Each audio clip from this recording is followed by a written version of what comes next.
మీ ఇంట్లో దొరికే చిన్న చిన్న వస్తువులతోటి మీ అందాన్ని, ఆరోగ్యాన్ని ఇనుమడింపు చేసుకోవచ్చు. ఎలా అంటారా? మరి నేను చెప్పే టిప్స్ని ఫాలో అయిపోండి. వేసవి కాలం అనగానే మనం ఎక్కువగా మంచినీళ్ళు తాగుతూ ఉంటాం. ఎందుకంటే మన బాడీ డీహైడ్రేషన్కి గురవకుండా. అలాగే ఏ సీజన్లో అయినా కూడా మనం మంచినీళ్ళు ఎక్కువగా తీసుకుంటూ ఉండాలి. శీతాకాలం అనగానే చాలామంది వాటర్ తక్కువగా తీసుకుంటూ ఉంటారు. శీతాకాలంలో కూడా బాడీ డీహైడ్రేషన్కి గురయ్యేటువంటి ఛాన్సెస్ ఎక్కువ. పోనీ వాటర్ తక్కువగా తాగుతూ ఉన్నారనుకోండి, వెజిటబుల్స్ మాత్రం ఎక్కువగా తీసుకోండి. అది కూడా వాటర్ ఎక్కువగా ఉండేటువంటి వెజిటబుల్స్ని, లైక్ పాలకూర, క్యాప్సికమ్, టొమాటో.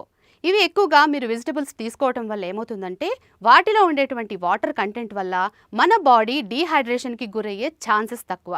సో ఇలాంటి టిప్స్ అన్నీ పాటిస్తూ మీ బాడీ శీతాకాలంలో కూడా డీహైడ్రేషన్కి గురవకుండా కేర్ తీసుకోండి. శీతాకాలం అనగానే జలుబు, దగ్గు ఇవన్నీ కామన్. ఫ్లూ జ్వరాలు కూడా బయట ప్రబలుతూ ఉంటాయి. వీటికి చాలామంది భయపడతారు. దానికి తోడు ఇప్పుడు కరోనా కూడా. సో ఈ టైంలో మరింత జాగ్రత్తలు తీసుకోవాల్సినటువంటి అవసరం ఎంతైనా ఉంది కదా.